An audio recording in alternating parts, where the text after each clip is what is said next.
llamo Joshua Saha. Estoy reportando vivo para Bloomberg News.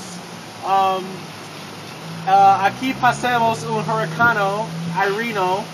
Se fue una tormenta muy fuerte y mucha gente está impactado por esta tormenta. Vamos a pasar por aquí a ver el church está aquí todavía, gracias a Dios.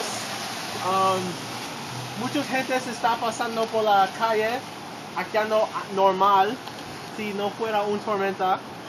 Ese árbol ahí se ha caído muchos leaves y nosotros estamos preocupados por este viento. I knocked down mucho a las cosas, como ese sign over there.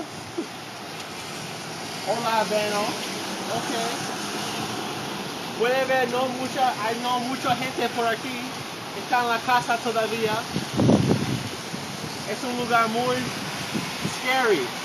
Porque alguna vez una tormenta que está the effects of Irene se puede atacar a un momento. Now, vamos a hablar a dos eyewitnesses de esta tormenta. Hola chicas, ¿cómo estás? Hola. Estamos reportando por BRCC Bloomberg News y quiero saber tus experiencias con esta tormenta.